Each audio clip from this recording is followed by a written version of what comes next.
We are back. It's the Joe Holka Show presented by FanDuel. Top tournament plays of the week, wildcard round edition, position by position through both the Saturday only and the Sunday only slate. Guys that can get overlooked in GPPs, but can get us to the top of the DFS leaderboards. Plus, we're going to show you guys how to use all this information to build a GPP lineup at the end. I think there's some people that are probably playing the Saturday through Sunday slate, which I prefer personally, but the main slates are Saturday only and are Sunday only. So that's where the listener leagues will be. Make sure you guys get in over there. We will build a lineup for each of those. Let's start with the quarterback position, TJ, and jump right into it. Your GPP play of the week on the Saturday slate is Derek Carr. He's 6,800 at Cincinnati. I think this is a slate where a lot of people are probably just going to pay up for Josh Allen or for Joe Burrow, but I mean, Derek Carr does a lot in roster construction in some of my early builds. So tell us why you like him. Yeah, and we have to kind of like take the unique plays moniker with like a grain of salt, right? Because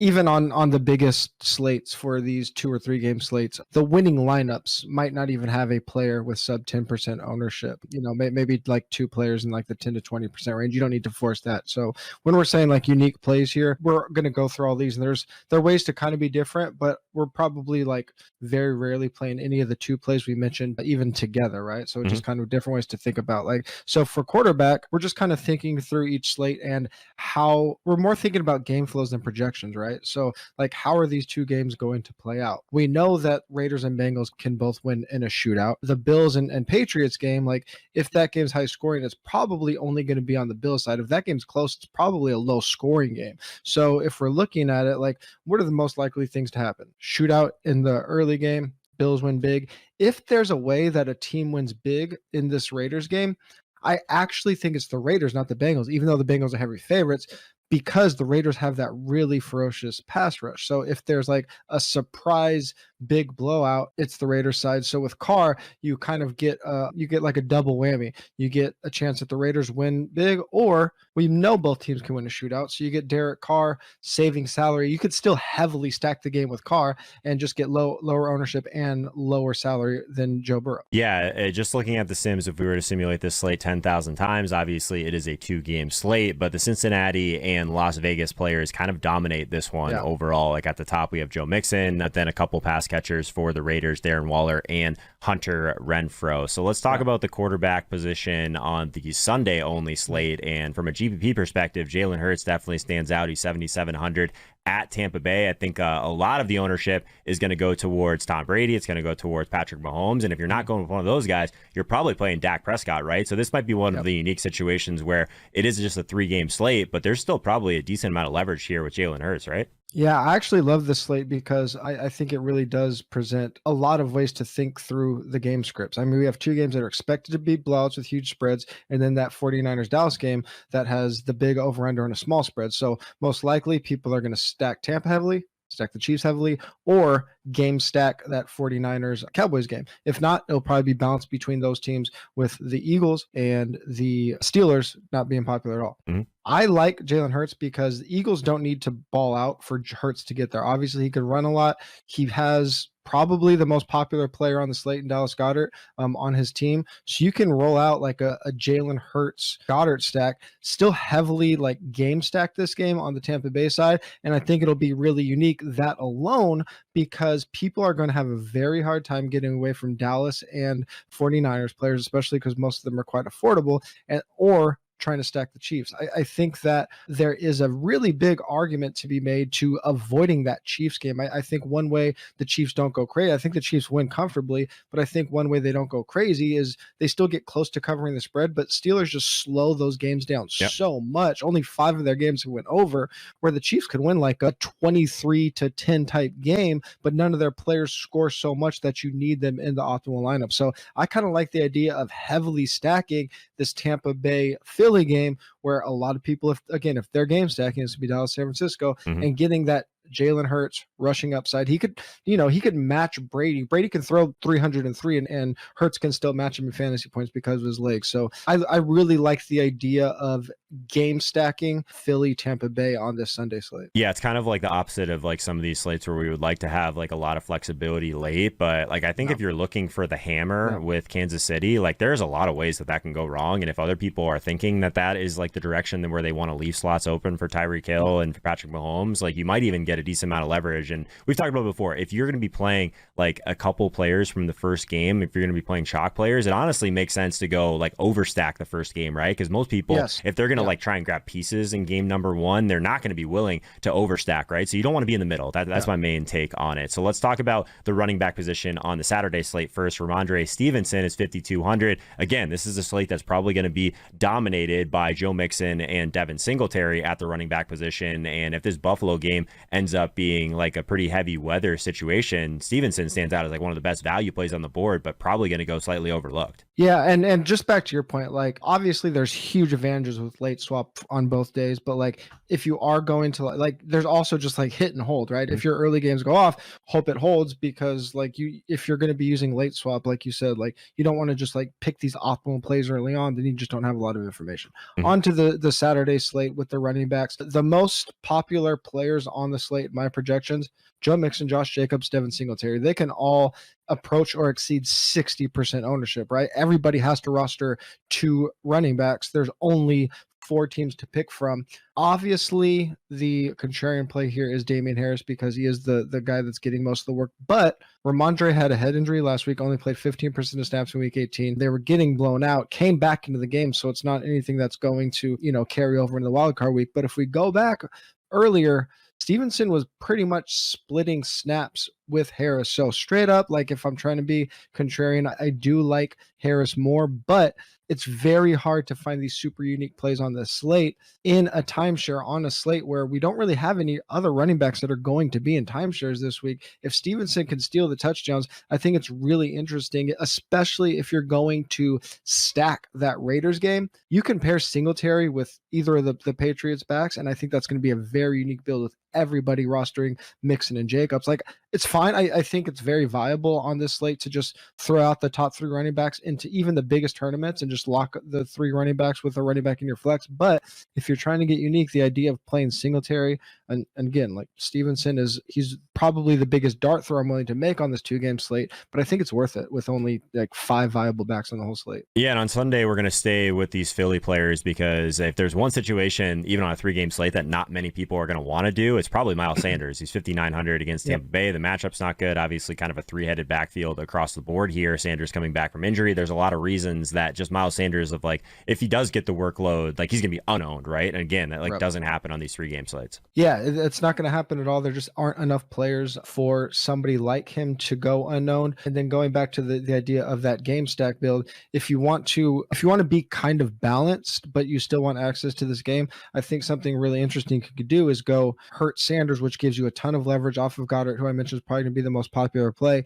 Include Leonard Fournette in that stack, and then you have a really good chance at cornering a ton of points in that game without heavily stacking it, also being contrarian, giving you the flexibility to get up to some of these bigger pass catchers. So actually, even though people like typically would think Hurts and Sanders are going to cannibalize each other, I like the idea of just like hoping to corner all the Phillies points, getting leverage off of Goddard, and then giving yourself flexibility for some of the bigger pass catcher names in the later windows. I like that idea quite a bit when it's like not easy to get different on these type of slates. Sometimes you got to take some swings on some of those, and you get to do that in one of the earlier games. I definitely think even if it doesn't work out with Miles Sanders, like you can recover, right? Like you can make moves along the way to kind of catch up in that scenario. Before we move on, if you guys somehow haven't heard, we do have a second YouTube channel now for the Joe Holka Show, so make sure you guys subscribe over there immediately. The DFS season has a long way to go, so we're going to start ramping up some shorter form videos, and that's going to be over on the second channel. Don't want you guys to miss out. Hit that notification bell just like you have over on the main channel. Wide receiver play of the week from a GPP perspective on Saturday,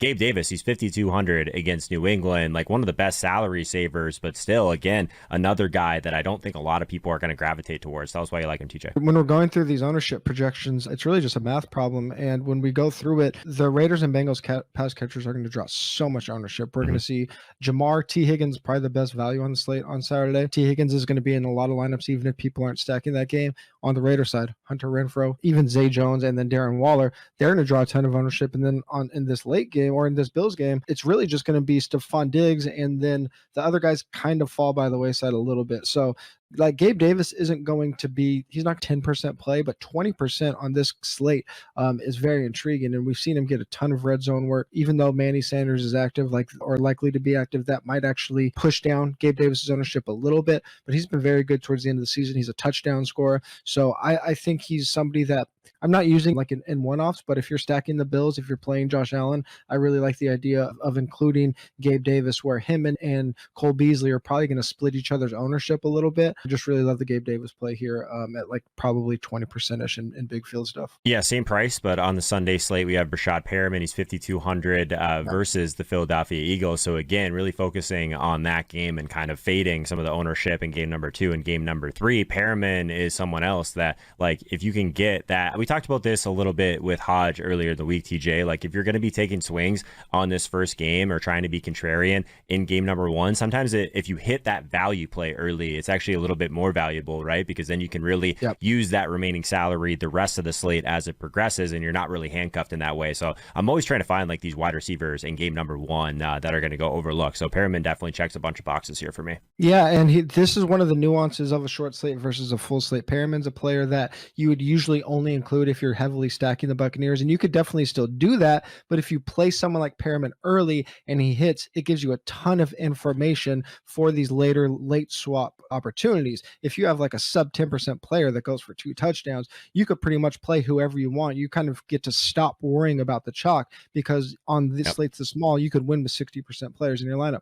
The interesting thing about this Sunday slate is I don't think any wide receiver goes crazy owned, because Debo, Mike Evans, Tyreek, Deontay, CD, Amari, they're all really good plays. None of them are crazy expensive. Debo's 87, but I don't really think anybody gets over 35%. So even though I've been saying, we don't really have like sub 10% guys in these type of slates, I actually think that Perriman can be the one. Cyril Grayson has been dealing with injury. He's questionable to play. People are going to play Tyler Johnson just because he's unique, but he's a slot guy. So Perriman could run all of the outside routes and be the primary guy in 2 wide receiver sets. We know he can get loose on long balls. It's not a volume play by any means, but he's just a really good play in a spot where a team's supposed to score a lot of points. He's kind of the unique one that stands out to me, because Gronk, Mike Evans, Fournette, they're all going to be played. The tight end position is really interesting across the board on wildcard weekend. On Saturday in particular, I think a lot of people are going to gravitate towards Darren Waller at the top end, and if not, they're still probably going to stay in that game and save some salary with CJ Uzoma. So if you wanted to get different at tight end in Saturday's slate, Hunter Henry, 5,900 at Buffalo. Again, another one of these cheaper plays that I don't think people are really going to go towards. Tell us why you like him, TJ. Just because I think Darren Waller is going to dominate ownership so much on the slate. There's just really all of the tight ends besides Waller are touchdown or bust. So go to the lowest guy. If Waller doesn't get there, hope Henry gets the touchdown. There really isn't much rhyme or reason to it. I think Uzoma, Henry, and Knox pretty much do or should project basically the same. It's like a few targets and then maybe a touchdown. So go with the lowest owned guy in that spot. Yeah, I think the tight end slate on Sundays is a lot more interesting, right? Because normally, like, if we had a lever to pull and feel good about like the way we're getting different on tight end, like we are with Hunter Henry, it makes a lot of sense. On Sunday, it seems like it's going to be kind of spread out, right? So TJ, you had kind of a roster construction idea and like the tight end specifically on Sundays that makes a lot of sense. So curious your thoughts. We're going to have Goddard as the most popular player, as I've mentioned quite a bit. He's just a tremendous value. But then we have Gronk, Kittle, and Kelsey. I think depending on the size of your tournament or the buy-in of your tournament, I really think that those guys' ownership can all really be interchangeable, anywhere from 22% to 35%. I think they're all just kind of going to be mixed in there. It's an extremely strong tight end slate. And one thing that we see in large field tournaments, one of the best ways to gain an edge is understand how you can really leverage that flex position. And I think a lot of people do it poorly. But what we see when we have these opportunities like we do where the tight end slate is extremely strong on such a small slate, if you're flexing tight end heavily, like the vast majority of your lineups, if that's the optimal thing to do, it's say only like 30% of lineups are doing it and you're doing it in 60% of your lineups, you give yourself an edge on the field. So I don't think it's a good idea to like go down to a Firemouth to try to get a unique tight end because it's such a strong slate. I think instead really focus in on playing whatever two of these tight ends you like, playing two tight ends and really just getting two fantastic plays. I think a fair amount of people will do it, but I don't think there are enough people, especially if you're playing like in a 150 max, will let themselves have it in 100, 120 lineups. And I think you could really do it on this slate. Yeah, per usual, guys, I want you guys to pause this video. Let us know in the comments your favorite GPP play for each of these slates. We do have a listener league for both the Saturday and Sunday only contest, $5 rake free. That's what we're going to do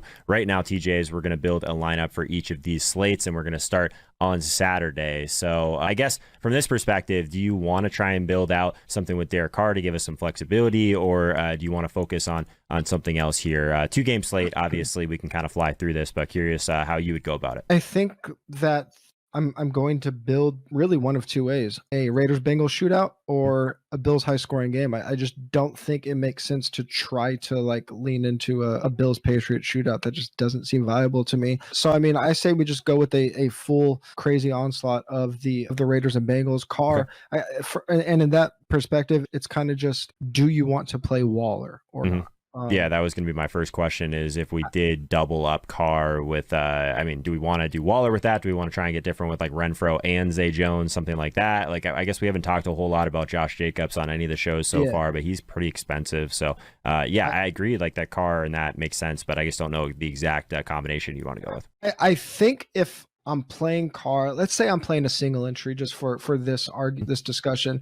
I think if I'm playing Carr on a 2-game slate, I think I'm just trying to jam in every pass catcher on the Raiders and bring back the most important pass catchers on the Bengals and see what I can do. So like if I'm playing Carr, I'm playing Zay, Hunter, Waller, and trying to bring it back with Jamar and T and seeing what I have left. Cool. I like that. So we got 6,400 left at that point. So we're probably playing a defense on New England and Buffalo. Buffalo, I think, is going to be one of the more popular defenses on the slate for that exact reason. So we could go Patriots defense just to be different with that, or we just play Buffalo and it's a late swap scenario. If we're in a lot of trouble, then you just play the lower owned one. And that point, having Buffalo in there gives you the flexibility to have either. So I'm fine with either though. What does it look like if we Singletary, Harris, and Buffalo defense? Singletary, Harris. So yeah, we can do that. The 300 on the table there. So then at that point, we're just playing the run game for both. And Harris, if he does end up going under owned, it's great. Or if you're in a lot of trouble, you could always just move Buffalo defense to Patriots defense and you're in pretty good shape. Yeah. And a couple things to note, like leaving a lot of salary on the table is very viable. Like up to $1,000, I think is a really good way to be unique. And playing a player against defense is almost inevitable. Like you don't have to avoid that by any means. So I think it's fine. And just leaving a late swap scenario there. Obviously, we're not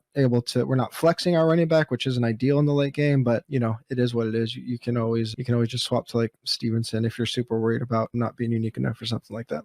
Yeah, totally agree. A Sunday slate, obviously 3 games in this one. I like the idea of getting aggressive with game number 1 though, TJ. We haven't built one of those yet. So do you want to build out some sort of Hurts lineup with this one that's like kind of onslaught in game number 1? Yeah, I kind of like, even if it's not an onslaught, like a game stack and kind of either a full fade of the late game or at least just Chiefs defense. Again, I just think that game could be really low scoring. So we could go like Hurts, Goddard, and then we could I really like the idea of fading Goddard just because he's gonna be the most popular player on the slate. Let's go Hurts Sanders then, and we'll leave Goddard out of it. Yeah, Hurts Sanders for net, some kind of double tight end build to really get the leverage off of Goddard. I think is really interesting. Okay, well, let's throw Gronk in there then. And then we could go Perriman too. Like if we're gonna have like a lot from this game, like Perriman just opens up a lot for some of this other stuff.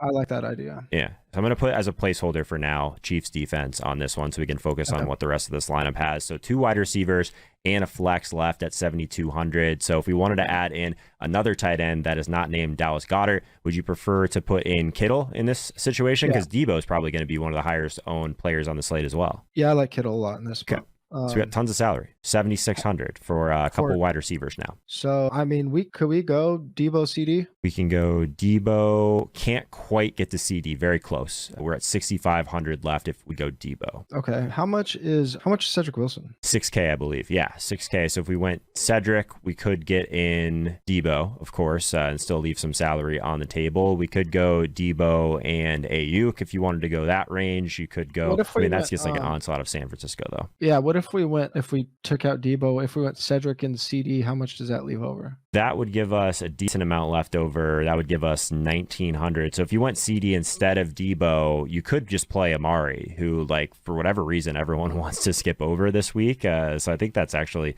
somewhat interesting because of like the targets that he's been seeing recently. You could go that direction, just play the kind of the elite double without Dak. I think will be kind of unique too. So you're saying CD and Amari? We could do that. Yeah, if you didn't want to play Debo. If you want to play Debo, you go, basically the decision is Debo, Cedric versus CD and Amari, I think. I kind of like the idea. Like either way, we're going to have a lot of flexibility, right? Mm-hmm. So, I mean, this is where the leaving salary on the table kind of comes like into a late swap, like just leaving CD and Cedric Wilson in there and like giving you like a unique, like leaving a lot of salary on the table type of build. And then if for whatever reason you need to swap, it just lets you swap to whatever you want. Especially with Sanders on this build, TJ, right? Because if that goes wrong, you might need the salary to do things the rest of the way. So that's exactly right. And most people aren't going to build this way, but you're building as the slate goes on.